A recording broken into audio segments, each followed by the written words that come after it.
Okay, well, welcome everyone. It's 11 o'clock exactly, so we are going to go ahead and get started. Welcome to today's Age Well series event, which is Inside the Algorithm, How Social Media Shapes What We See, Think, and Believe.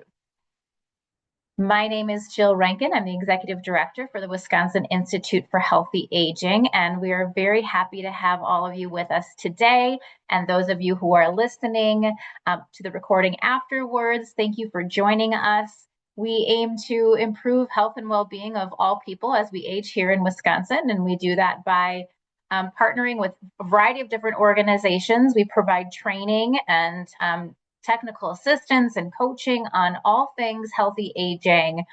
So work with a variety of different community partners throughout the state of Wisconsin and also nationally to deliver evidence-based health promotion programs and also informational sessions like this, our Age Well series, to help provide general overall health and wellness topics as we are all on our journey of healthy aging. So if you haven't already, we just encourage you to take a look at our website. We have lots of different resources on there, some evidence-based programs you can get connected to in your local communities if you haven't already. And then also our Age Well newsletter. If you haven't signed up for that, then you can get lots of really great information. Me as a health educator, I love to get all the health education information I can. So I certainly can appreciate if you haven't, if you're not a health educator, but at the same time, I know a lot of us are definitely on that healthy aging journey. So that newsletter is a really great way just to get new and upcoming information right sent to you in your email box. So I am going to go ahead and introduce our speaker today. We have Dietrim with us from the University of Wisconsin-Madison. And he wears lots of hats at UW and will be telling us all about social media algorithms today and how that impacts our health. So, Dietrim, I will stop sharing my screen and turn it over to you. Awesome. Well, thank you so much, Jill, and thank you for the invitation and for all of you for either joining or watching asynchronously later on.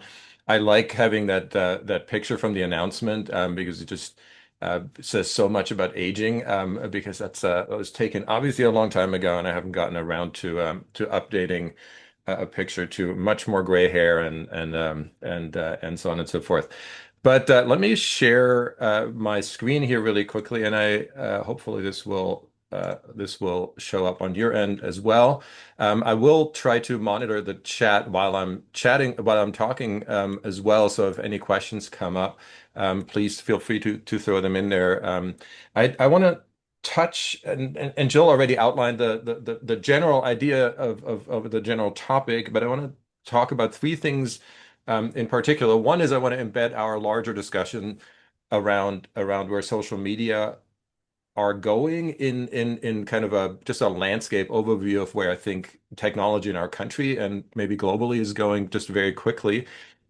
Then talk a little bit about what I would describe as a much broader set of algorithmic information ecologies. It's not just social media that rely on algorithms.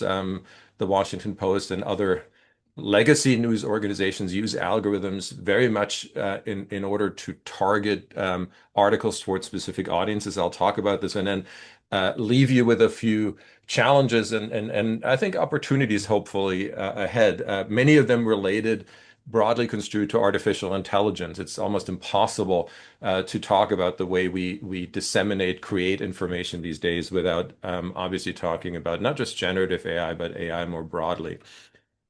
So let me start with this general idea of where technologies are in the U.S. And very often when we talk about modern science, we talk about so-called wicked problems. The reason I'm showing you this short clip here of what is Thanksgiving traffic in Los Angeles is because that's where that idea of wicked problems originally came from. It came from a guy, Hans Rittel, German-born urban planner at Berkeley who basically said, well, most modern or most problems or most challenges caused by modern technologies have three characteristics. Number one, science cannot provide a conclusive single best answer. So science cannot tell if LA should have more subways or if LA should tax gasoline or LA should build more roads. Those are ultimately decisions that science can inform, but not determine by itself. So, number one, science cannot solve it by itself. Number two, it requires a trade-off of values. Maybe I should tax gasoline, but that's not going to hurt affluent people as much as it hurts somebody who works three jobs and has to drive through different areas of LA. So it requires value trade-offs, number two. And number three, ultimately it needs some form of regulation and or regulatory intervention. Um, and fast forward from when Rittel and his colleagues wrote this in the 80s to a world today where facial recognition is fairly normal with flock cameras, with new Meta glasses that are now able to identify people, or at least Meta is trying to roll that out, and so on. Um, Facial recognition at airports.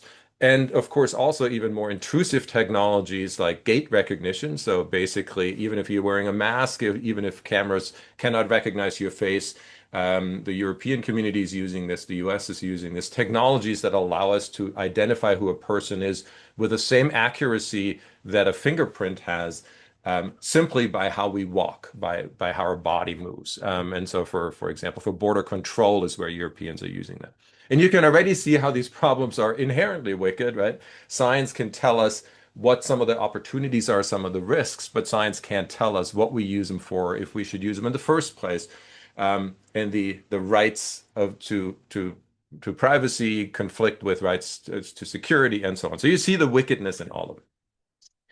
AI, of course, and algorithmic delivery of information is at the very core of this because it's what made social media in many ways possible.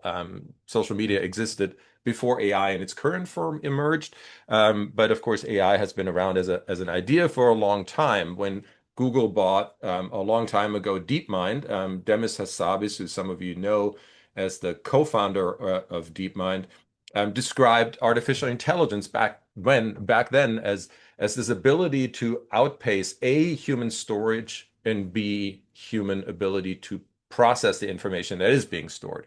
So it's the computational ability and the ability to store a lot of information. And you see in the way the grammar is structured in the last sentence, in fields that would remain intractable for humans. Well, by now we've come a long way. DeepMind, of course, immediately, or not of course, but as some of you may remember when it was first created, immediately created an ethics board because they anticipated that some of the technologies that would come out of it would be deeply disruptive and potentially have unintended consequences. And that happened pretty quickly, where AI bots starting to argue with one another became aggressive without engineers necessarily knowing why that happened. Um, we very quickly, when the first Waymos, the first Zooms, the self-driving cars came out, we realized that of course they need to make ethical choices. If they, and Wisconsin is probably as good an example as any. We don't have a rollout of self-driving cars yet, but you have them in Phoenix and Austin and in Palo Alto, elsewhere. And they hit a patch of black ice. Are they gonna basically kill the person who's walking across the street when the self-driving car hits the ice? Is the car going to steer itself into a wall on the side and potentially kill the driver? Or is it going to spin out of control and hit that kindergarten class that is waiting at the crosswalk? The car needs to make that decision, and it doesn't have, of course, morals. So we have actually programmed morals into some of those self-driving cars, into all self-driving cars, and you can already see where the ethics and so on emerge. When Meta glasses first came out, so these are the glasses that have cameras built in, and you can identify buildings and other things, and it has a little bit of a heads-up display. Those were pretty quickly hacked to recognize people. So you could walk around and it would tell you exactly who that person is. And by matching it up, these are a couple of college students who programmed this, tell you where that person's address is, where they live, and so on and so forth. So you can see how quickly just the potential of AI to work through large amounts of data, and do that in real time, created issues. But on the flip side, of course, this is Demis Hassabis, with a few decades later. after creating DeepMind, winning a Nobel Prize in chemistry for the work he had done with AlphaFold, and not just diagnosing, but building new protein structures, and we're really pushing in almost all areas of science right now into new frontiers. So where that leaves us is, of course, that we know that the problem is a wicked one. We knew it was coming, right? This is why we created ethics boards. But we're actually, as a society, unbelievably bad at, or maybe we have a flat learning curve is a better way of saying it, at building technologies in a way that have really universally positive impact. So one example is our CRISPR treatment. So these are new tools for editing the human genome, that allow us to cure previously incurable genetic diseases that were passed on from biological parents to their children, sickle cell being among them for patients of African descent, primarily. So really debilitating disease in many ways, and CRISPR allowed us to create a a therapy for that, even a somatic one that only can be applied to a particular patient without editing their genome permanently. The tricky part with that is it costs $2 to $3 million per patient. And you can already see where, in a world where a lot of folks are either uninsured or not insured at a range or at a level where a $2 to $3 million treatment would be feasible, that's a problem. In AI, similar issues. When we try to regulate, and many of you have followed the attempts to regulate AI as part of the big beautiful bill, and then an executive order from President Trump, the people who guide a lot of that regulation don't necessarily are not necessarily neutral observers. In fact, this is an analysis by the Washington Post that showed that among the people who write about how to do this ethically, fairly, and equitably in society, the people who wrote about this in some of our top journals, Nature and Science, almost all of them, 32 of them, had taken grant money either from some tech firm or had been contractors or paid employees by the tech firm. So in other words, and you can see the parallels to many areas of the medical field. Uh, Clearly, some conflicts of interest that we've been unable to resolve to this day. So take that as the backdrop for how our commercial information and news media system works. And I just want to start by a description of what our media environment has always looked like. This is not necessarily a new development for social media. Social media have just given us much better tools. We saw a transition from newspapers, from television, from legacy media in the last millennium to, when cable arrived, a more and more targeted delivery of news. So the beauty of cable was not that we had 200 channels. The beauty of cable is that there was a channel for every interest. If I like fishing, I have a very specific channel. For advertisers, that was interesting because I can advertise toward a very, very specific segment of the population.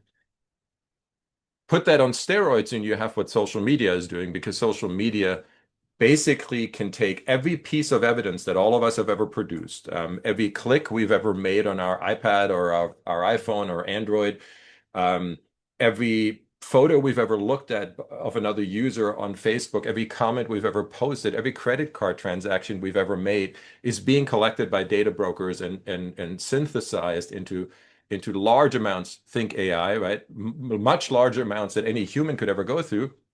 And then I can use that to basically maximize engagement. Why do I want to maximize engagement? Because that's where the money is. If you stay on Instagram or on TikTok or on Facebook longer, you produce more data that then and more opportunities to advertise, to a Meta or to a ByteDance or whoever the owner is of the platform. They've always been designed to exploit human cognition, right? We're humans. We look at information, and we're trying to make sense of it. social media have always tried to get us deeper, to suck us in more into the system, if you will. This is research from Stanford that now allows us to, in real time, and I'll show you some other examples in a second, in real time, have President Trump make statements that are not his statements, but actually a research assistant is speaking, and in real time, it adjusts the voice and it produces a live video of that person speaking. Uh, and I would put Amazon in the larger group of social, or at least informational media as well. Amazon for a long time has, and this is an article from way back in 12 years ago, where Amazon started doing anticipatory shipping. How does that work?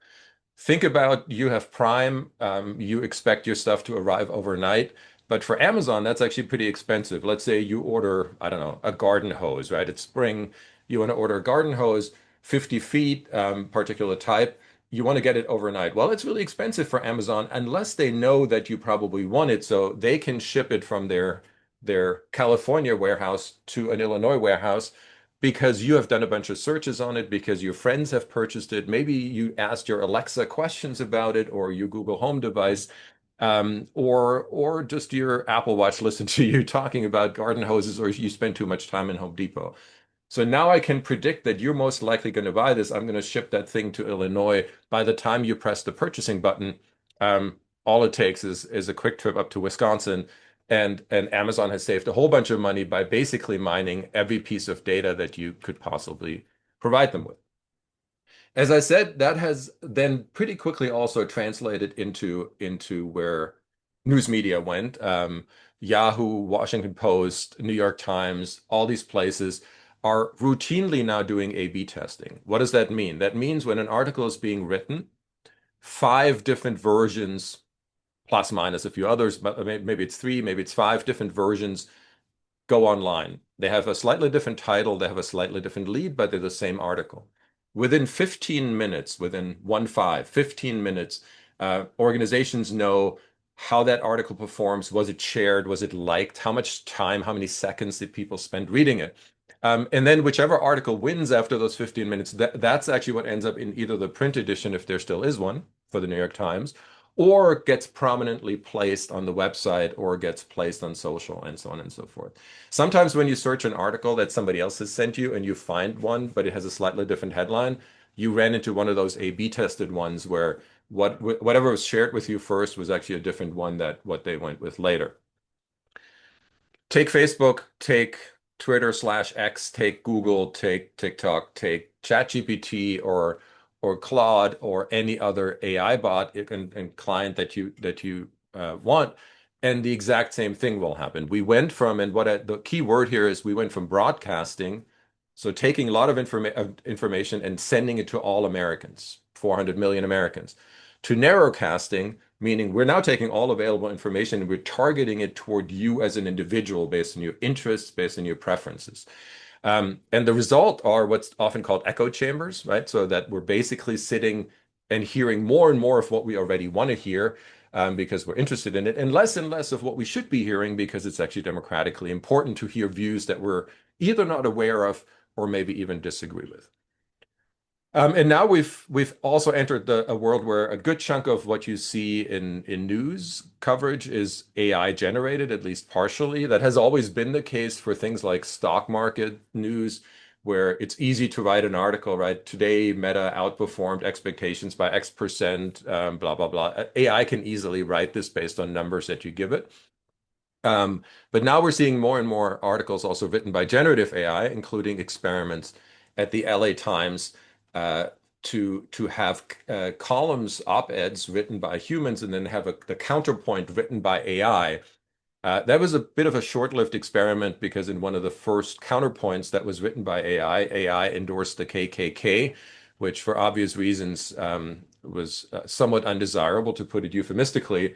But you can already see how the dam is beginning to break in terms of AI influencing what we see. And it goes back to that narrowcasting, because why would I write the same article for all Americans if I can tailor it, if I can frame it slightly differently? And I'll come back to that in a little bit when I talk about bespoke AI. So The inevitable outcome is what I would call synthetic reality. And what does that mean? What that means is, and there's been research by Jeremy Bailenson, for instance. This is the person up here. That's Jeremy. I don't know if you can see my mouse. Let's hope you can, the top left-hand corner. And he did this work where this was during the Bush-Kerry election. Very simple, had nothing to do with social media, but he simply took a picture of George Bush 43 and of John Kerry, and he layered on top of George Bush in the middle here, a little bit of his face. So the one on the right is Bush with 40% of Jeremy, and the down here is it's Kerry with 40% of his research assistant, whose name I don't know. And then they basically showed people either version one of Bush, the real Bush, or the slightly Jeremy Bailenson Bush, and along with a message that was attributed to Bush. And then they asked people, do you trust this message, yes or no?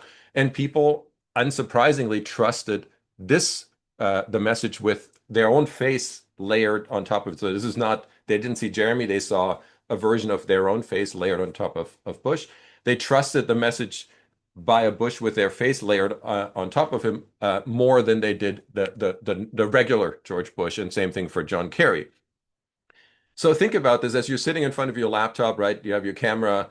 You're all of a sudden you're seeing a Facebook post or a TikTok video, whatever else, and President Trump or Kamala Harris or whoever is going to run in the next election makes a statement, and it's technically possible now to take your facial imagery and layer that on top. You don't recognize the picture of Donald Trump to not be Donald Trump, to be mixed with your own picture.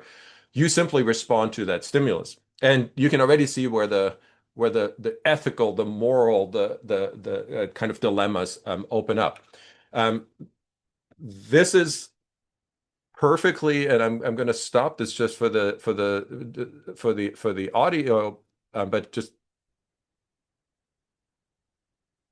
you hear from the audio. This is synthetic audio and synthetic video of Morgan Freeman, done by this is a Dutch company, a DeepNap, at the bottom here, where I told you earlier, this is what's possible now, where in real time, this person, his facial feet, his body posture, his facial, the way he holds his head, and his voice is directly translated into a fully synthetic video of Morgan Freeman. Um, do that in politics, do that for anything else, and you can see where the potential is for deception or for really revolutionizing the entertainment industry and so on and so forth. And many of you, of course, saw already I just spoke to Wisconsin Public Radio about this as well. Now I need 15 seconds of your voice, if even, to basically create an AI agent that sounds exactly like you. And very little video if you look at what ChatGPT and others are doing.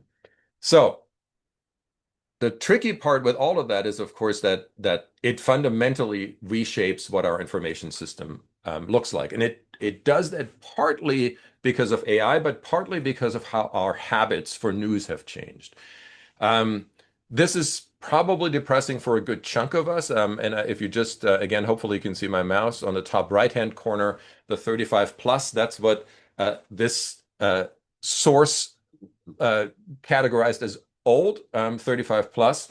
So the source here is the Oxford Reuters Internet Institute, and they do an annual report of where we are in media. This is a little bit of older data, but the reason I wanted to show it to you, because it's really nicely, I'll show you new data in a second, because it really nicely breaks the population into two halves.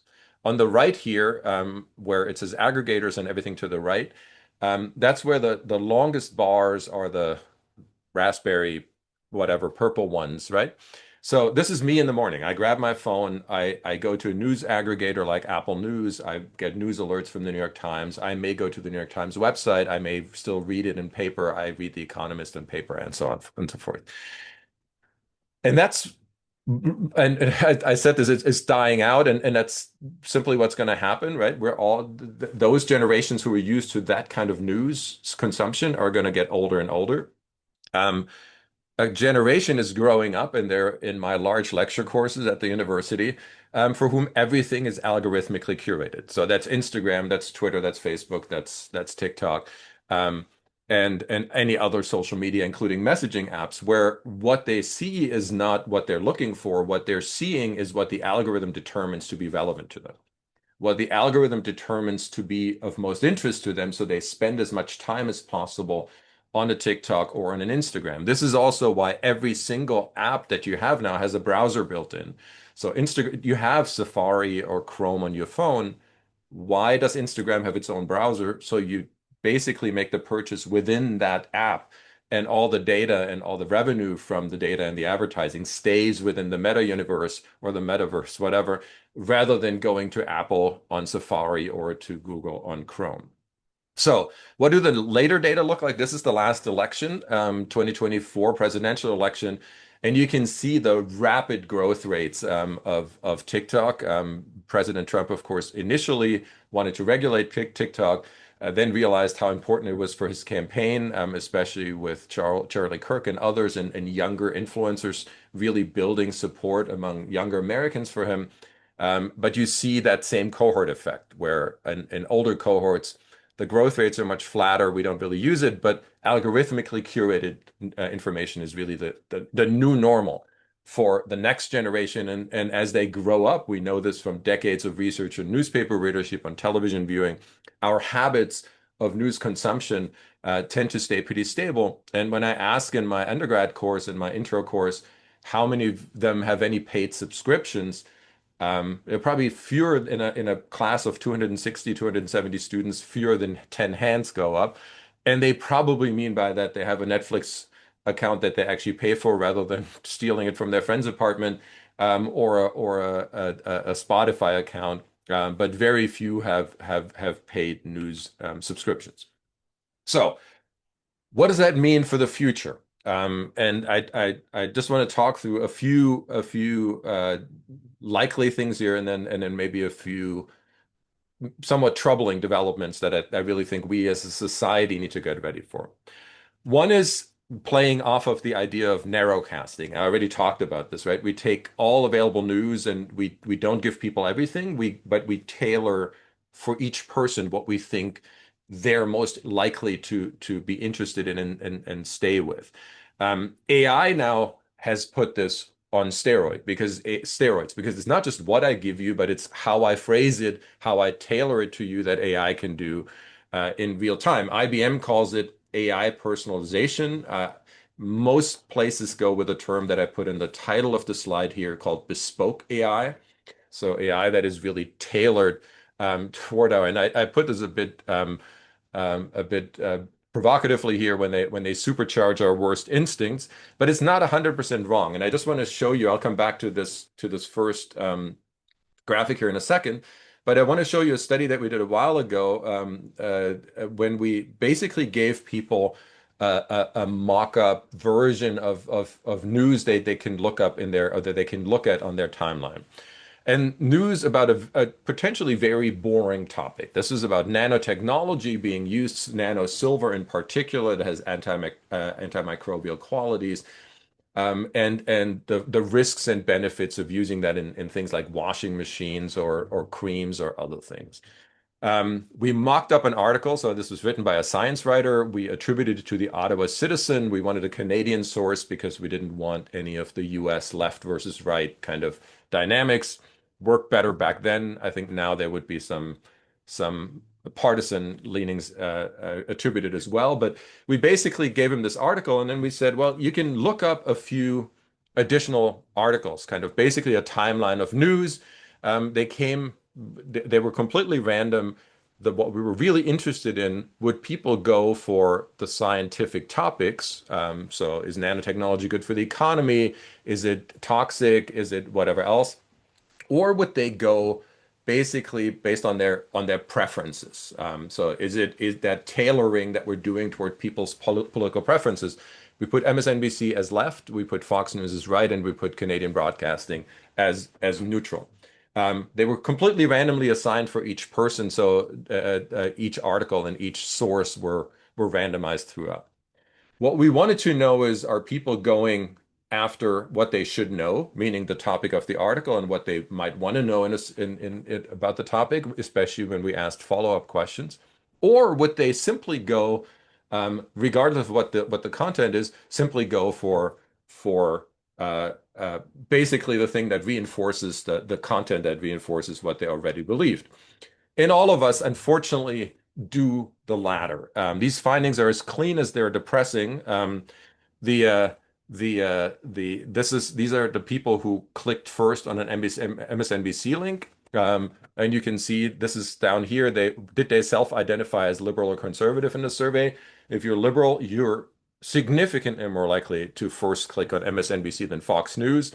Content doesn't matter. If you're conservative, exactly the opposite. So this is not a liberal or conservative problem. This is a human problem. We all do the same thing where we're basically more interested in stuff that confirms what we already believe than we're interested in information that potentially contradicts that. And that's exactly where bespoke AI, the mechanism, the human vulnerabilities, when I said earlier, it exploits our vulnerabilities. That's where bespoke AI kicks in.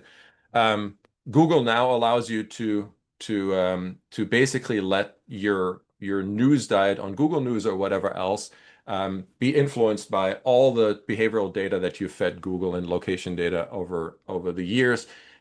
You've always been able to do this more actively, saying, I want to see more of national news, more of international news. But now it will, if you go to your Alexa, for instance, on Amazon, it's very similar, and you ask it to give you a summary of the latest news, it will give you a summary of the latest news that is tailored toward your specific interests, things that Alexa knows you like based on what you've purchased, or you've told it that you're really interested in. Um, and even the podcasts now that Notebook LM and other parts of Google produced are fully synthetic podcasts, meaning they sound like human voices, including mispronouncing words by accident and correcting themselves, having ahs and other kind of human type communication characteristics in them, but they're completely synthetically generated in order to read the news to you, that narrowcast that are really tailored toward you, not just in terms of content, but also how it speaks, how it presents it, the verbiage, the vernacular that it uses. So really, we're just beginning to push into that uncharted territory and pushing frontiers of news. I want to have two more maybe cautionary notes. One is this is the first time, and I've been in this business for a long time. I just realized I've been a faculty member for 27 plus years at Cornell in Wisconsin. Um, and this is the first time where we're actually not able to study a lot of the things that are happening. We've been able to study how newspapers shape what people know, how they vote, television, radio, and so on. Um, Social media and AI are actually dependent on large amounts of data that are collected only by a small, probably a handful of very large firms. Say Meta, say Apple, say Google, say Microsoft. Maybe I put ByteDance in there. Um, and then we're probably hitting a limit pretty quickly. Um, the ones that have the storage capacity, the hardware, and ultimately the software to analyze this. I want to show you this. This is a little bit of a more complicated graph, but I just want to show you this person's me, right? And let's say I want to know what happens in an election. Does Facebook polarize the electorate, and does it disseminate misinformation? I actually cannot really see what most of us are doing on Facebook or on TikTok. Why? Because even if I go in and I scrape Facebook data from that's publicly available, already I'm missing a lot of conversations that are happening in private groups and so on. But most media firms now have basically put constraints on the programming interfaces. That's what I meant by API constraints here. So I actually can't go in and scrape large amounts of data that will eventually block me. Also, Facebook will routinely, as does TikTok, change their algorithm. So data that I collect today may no longer be representative of dynamics that are happening in 2 weeks. Um, I don't know if there's paid micro-targeting, so if some commercial vendor is actually selling advertisements that some people see in others. So I don't see a good chunk of this. What I can see is some stuff up here and some stuff up here. But what I really, so I can see some of the content that's out there if it's free, and I can see some user data if they don't put it behind a password. But what I really want to see is the thing in the middle here, the actual online interactions. To make things even more complicated, what we've seen in the last election and elections, plural, is that people were frustrated with Facebook or they were frustrated with X. So people on the left probably frustrated with X and people on the right frustrated with Facebook and migrated to other platforms and migrated to True Social or whatever else.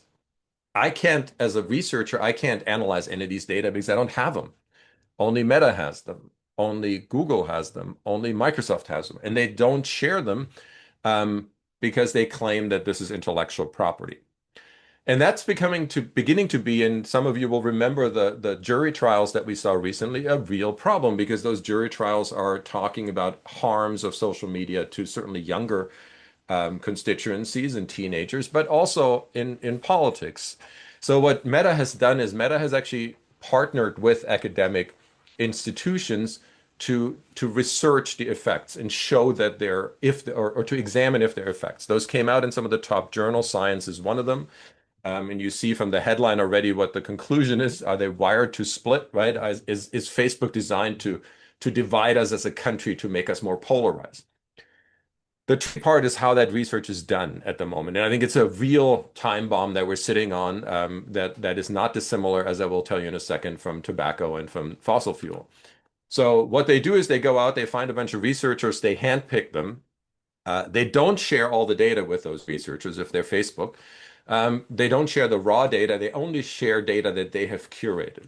Um, some of the key variables in those analyses, like misinformation, is coded is identified by Meta. So Meta is deciding what counts as misinformation on their platform and what doesn't. And none of the articles are allowed to appear in press without some a Meta affiliated author, meaning without some author who knows what's being said in those articles. The reason why I'm putting fossil fuel and cigarettes here, imagine we were doing this for those areas of research. We were saying fossil fuel industry or the cigarette industry picks which researchers get to study its product. Um, they don't share the raw data. They manipulate data and code data themselves before giving them to researchers. And there always has to be an author from Philip Morris or from some cigarette company, from Exxon, from fossil fuel companies on the papers. We would never publish this. There would be tons of conflicts of interest. It did for social media because we have no alternative. And that, of course, has produced immense conflict of interest issues for a lot of the authors that are on there that are basically taking money. They're being wined and dined by Facebook. And then they're supposed to tell the world if Facebook is polarizing us or not. We can't really replicate most of this research because we depend on Facebook or on Meta to share the data with us. So we can't do another study to show, and of course we build scientific consensus across studies. And ultimately, our ability to regulate wickedness is dependent on having good data, on doing this based on evidence. Um, so this is a Wall Street Journal piece right after this article came out that basically said, well, this is what's happening here. Facebook is basically saying this absolves us. We're clearly not polarizing the public. And science came out and said, no, no, no, no, no. This is totally not true. You're actually drawing conclusions from this for your blue ribbon panel in Washington, D.C. That's absolutely false. And here's the kicker. After all these studies were published, after they've been highly publicized, it came out that during the last election, what Facebook ended up doing, when they knew they were being studied, they basically put what's called break glass measures in place. And what that is the moment polarization gets too much, it basically changes your timeline so that it becomes less polarized. So it's kind of an emergency measure. Once the glass breaks, then it kicks in and depolarizes discourse. But that was only in place while that study was being conducted, meaning they put it in place so polarization didn't look as bad. as it normally would look without those break glass measures in place. All of that takes us, of course, straight into this month and or last month, and the first jury trials beginning to hold social media firms accountable. These are all in more in the case of Instagram and teenage users, but I think we're beginning to see more and more of that for the broader anti-democratic effects. Like polarization and other things that we're seeing from the kind of tailoring, the micro-targeting, and the bespoke AI that I talked about. The very last thing I think that I want to talk about really quickly is the idea of AI as a knowledge tool, as an epistemic tool, because we all now, if you do a Google search, it is enhanced by Gemini AI. A lot of us are using ChatGPT or Anthropic or other things as our basic interface for search. The tricky part, of course, is that AI doesn't know the truth. It only can make probabilistic judgments. And I just put this here up because a lot of the discussions in the academic community have focused on, well, if we teach AI with credible sources, the large language models, then actually that should hopefully work around that problem. Well, I'll give you one really quick and funny example. This is a very credible source, science journalist, knows a lot about particular topics, and therefore ends up also a lot of his work ends up being drawn into LLMs as information that people may search for. The tricky part is on his blog. I can't remember if it's a Substack or a blog. He put an April Fool's joke out, right? Something that sounded real, but obviously it wasn't. Um, but of course, the large language model doesn't know if a piece of information on April 1 or on April 2 is a joke or not. And so basically integrated the April Fools as knowledge in its large language model and reported it out as truth. Um, you may have followed the stories that a lot of the early attempts to produce imagery. So when you ask, for example, you ask Gemini to give you a picture of a representation of a World War II Nazi. It had a very diverse group of there were African American Nazis, there were Asian Nazis, Nazi soldiers, and of course, which didn't make any sense whatsoever. It was just an effort to by those firms to be more diverse. You can see where the problems come from. This is from a dissertation that one of my students just finished. He's just starting as a tenure track faculty at Ole Miss. Really great scholar. And what she's basically saying is the vulnerabilities for training large language models are in three layers. The first one is the training data. How good is the data that we're using? And the April Fool's joke is bad training data, right? It shouldn't become training data. The second one is how do we train the large language model? Do we let it learn by itself? Do we have some human supervision, so kind of semi-supervised learning, or do we have really human coding? And you now have large industries of people that hire PhD level researchers and or experts to verify what large language models are coming out with as probabilistic models. And then the last thing is gatekeeping, and that's where basically engineers are programming the World War II Nazis. So they're saying, well, what are societal values we want to play to?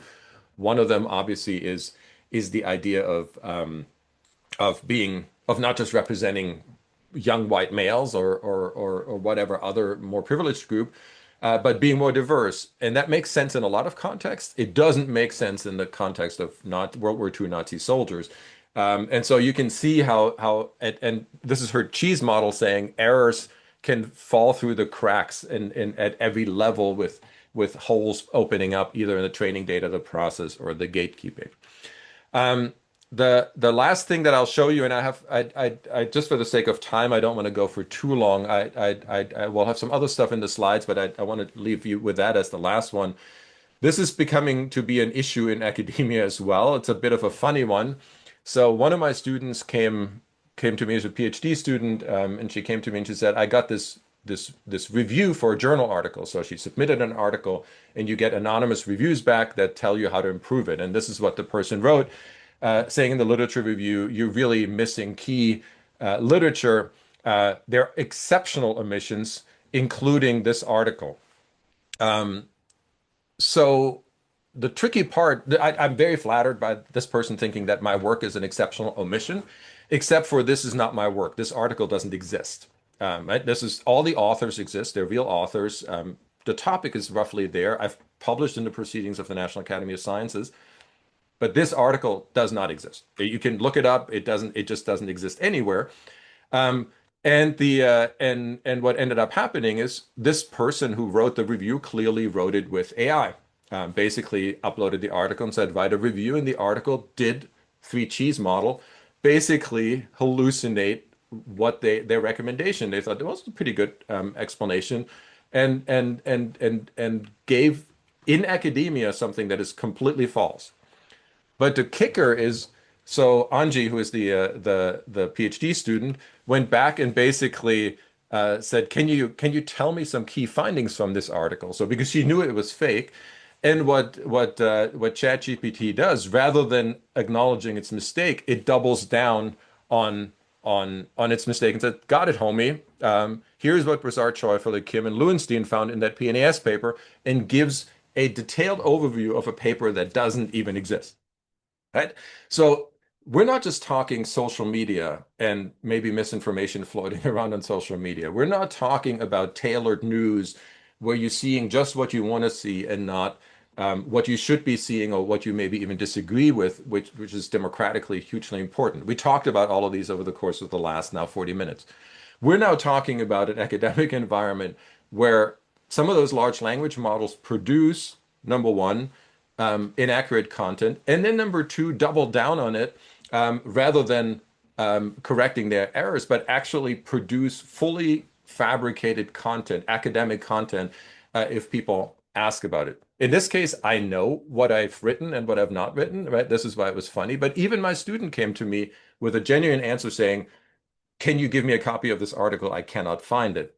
So even she was not assuming it was fake, but she was assuming that it really existed, and of course it did not.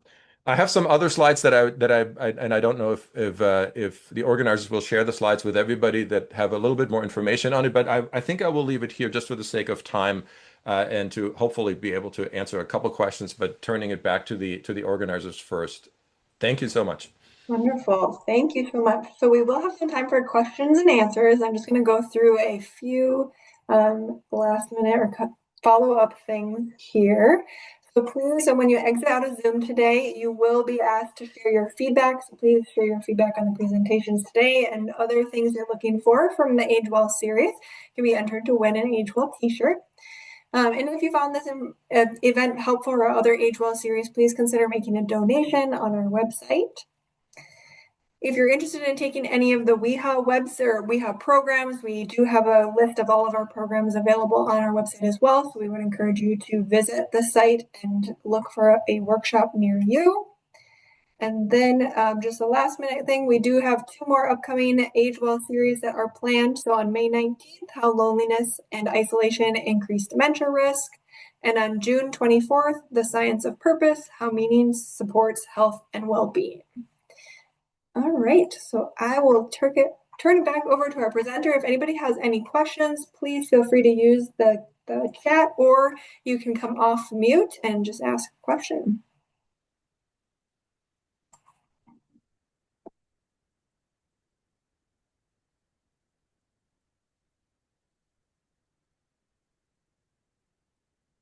See some comments in the chat. Thanking for the presentation. It's both amazing and fascinating research. It's funny because my students always complain at the end of the semester in the teaching evaluations, like, this is really fascinating, but your lectures are so deeply depressing. So I think this probably echoes that. And there's a comment that I see, or a question. Well, Jill, you threw that in there. Is there any tips or suggestions for finding credible information?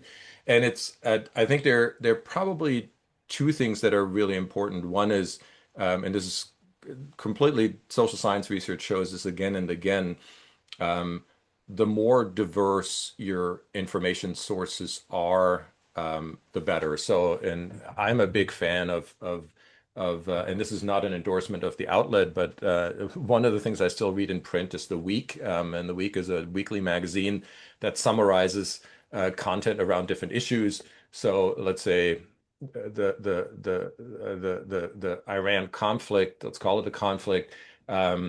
And it will say, well, this is what the Wall Street Journal says. This is what Fox News says. This is what The Nation says. And it will basically summarize different viewpoints um, from that I would normally not see across the political spectrum. Similarly, on I think I think X and Twitter get a lot of, or formerly Twitter, get a lot of a bad rap. But ultimately, if you curate lists on any social media of credible sources, and COVID was a great example, um, where I followed journalists who I knew who had done it, who had written on infectious diseases for 10, 20 years. So when news stuff came out, I just went through that group on Twitter that I had, the list on Twitter that I had curated, and I got a pretty quick take on what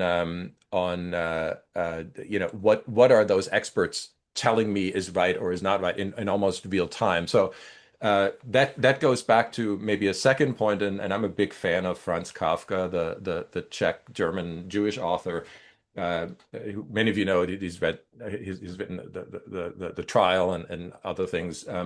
And he at some point said that you should only read books that pinch and bite you, that take an ice pick to that ice around your heart, and that in you could have written the thing that you agree with, you could have written yourself. And I'm a big fan of getting my cage rattled on a regular basis and exposing myself to things that I just passionately disagree with. I think that ultimately makes us better citizens. So that would be kind of probably my take on the on information. Um, for hallucinations, it's a really tricky one, right? And we're getting better at it but we're getting better at it in stages. So the corporations are basically going where the money is. So where's money in large language model use? Law is one. So every law firm now has a subscription to some form of AI because they need to go through large amounts of case law all the time. And you're saying, well, remember that case from 1968 in the District Court of blah, blah, blah. That applies here. As a human task, that's daunting, right? And this is why law clerks are doing what they're doing. AI can do this unbelievably well. The problem with that is there was and this is one of the slides I left out. When you do look at the deck, you'll see it. There was a Stanford professor who researches misinformation. So that's his research field, who gave testimony in a court case with Minnesota. This was the state of Minnesota against the Republican Party on misinformation. Turns out his submission to the court was full of hallucinated citations. This is a guy who, again, studies this field and was ultimately thrown out and reprimanded by the court. So even experts have a hard time recognizing hallucinations. And we're beginning to see that stuff getting better in law. We're beginning to see it get better in medicine, where we're using, because that's where the stakes are high, right? And where there's a lot of profit. I think it'll take a lot longer for the end consumer products to really become more and more reliable. Right now, where the stage is that they're merging real-time search, so the old web search, with LLMs in order to hopefully minimize hallucinations.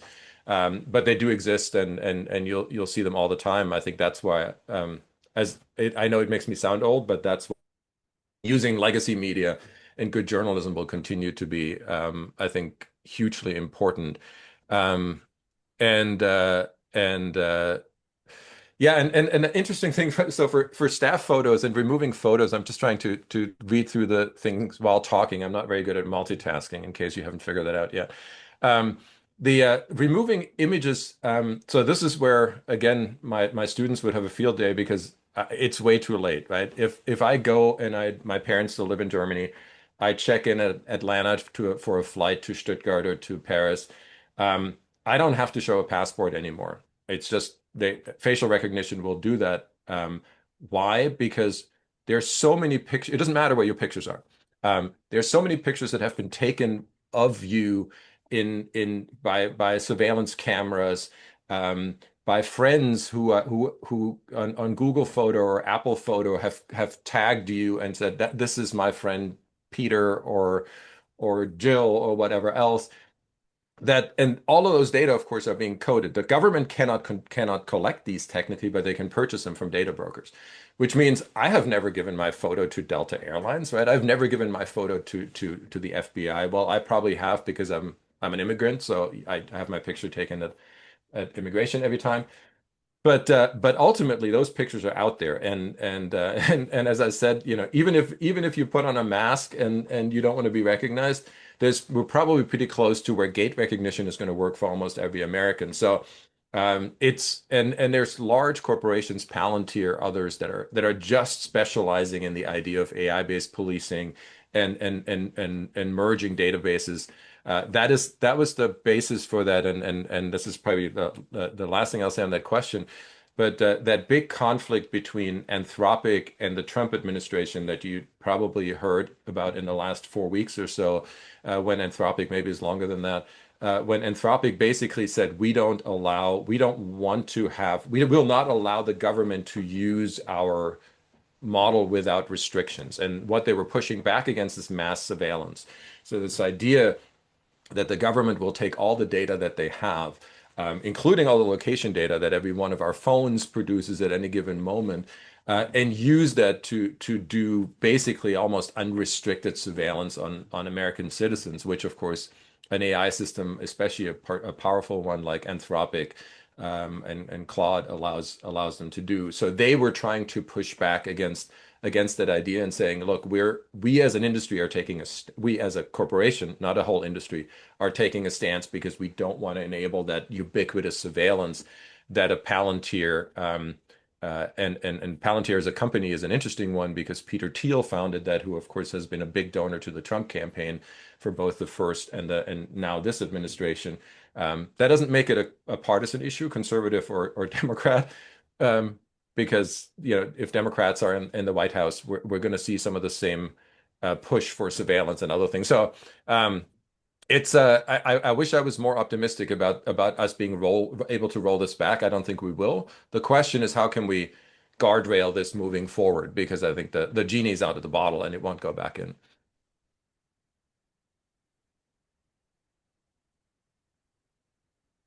Um, and I'll just look at the I don't know if there's a last piece of advice that I would have. Um, yeah, I'm a big fan of separating things that I cannot protect from things that I can protect. So there are certain functions that AI software allows you to use that I probably wouldn't recommend. For example, right now for agentic AI. So this is AI that where you can give AI tasks and say, well, every time an email comes in that says this, create an entry in this database and make sure that, I don't know, that this person's address gets recorded, and so I can have him for my Christmas card my holiday card at the end of the year. Sounds like a great idea, but agentic AI typically has you give it access to a lot of stuff on your hard drive. And everything that you ever run through, let's say you have a highly sensitive contract, and you're like, oh, I want to know if that's legit, and you run this through Claude or OpenAI or whatever else, you're actually uploading that content, and that content becomes training data, with some exceptions, but they're limited. So I would really separate what you do not want in the larger world of stuff that's being analyzed by AI, including stuff that will have identifiable information about you, and then stuff where, like photos, I've given up on that, right? You walk down the street, some Ring doorbell will have a photo of you. And we've seen some of the examples, the Boston Marathon bomber that was identified from iPhone photos, and others so that would be my one recommendation. Separate the stuff that you can really do something about, and make sure that stays within the confines of what you consider to be your privacy. And then everything else where AI can actually be a really unbelievably useful and exciting tool. And I do want to be mindful of time, so I'll make sure that Yeah, we're just wrapping up. Well, thank you everyone for attending today, and thank you, Deetram, for presenting. This has been a really wonderful presentation. Thank you for having me and for great questions. Really appreciate it. Take care, everyone. Have a great day.